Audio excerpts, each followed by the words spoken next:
জেলভরো আন্দোলনে পুলিশের সাথে ধাক্কাধাক্কিতে ডান হাতের বুড়ো আঙ্গুল কেটে মাটিতে পড়ে গেল সিপিএম ডুকলি মহকুমা কমিটির সম্পাদক সমর চক্রবর্তীর।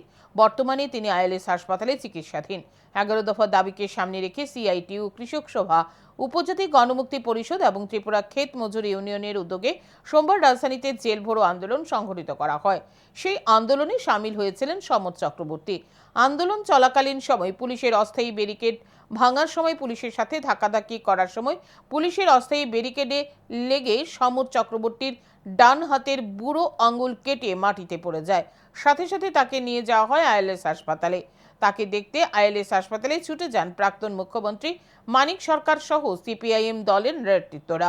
প্রাক্তন মানিক সরকার জানান, পুলিশের অস্থায়ী ব্যারিকেডের চাপে সমর চক্রবর্তীর ডান হাতের বুড়ো আঙ্গুল কেটে পড়ে গেছে। তাকে হাসপাতালে নিয়ে যাওয়ার পর চিকিৎসকরা রক্তক্ষরণ বন্ধ করার জন্য ঔষধ দিয়েছে।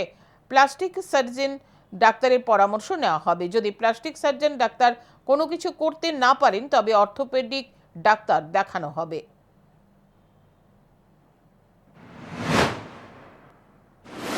দুটা চাপে পড়েছে, উপরটা পড়েছে। এখন যেটা হলো ব্লিডিংটা বন্ধ করার চেষ্টা হচ্ছে, আর ব্যথাটা যাতে সে টলারেট করতে পারে। আর এখন যেটা হইলো তোমার ওই সার্জন দরকার, প্লাস্টিক সার্জারির কথা বলতেছে, যোগাযোগ হয়েছে। এখন ডাক্তারবাবুরা আসলে দেখার পরে যদি মনে করেন যে ইয়েস প্লাস্টিক সার্জারির কেস, তাহলে তারা দেখবেন। প্লাস্টিক সার্জারি করতে পারলে পরে সময় অপেক্ষা করে তাহলে দেখবেন যে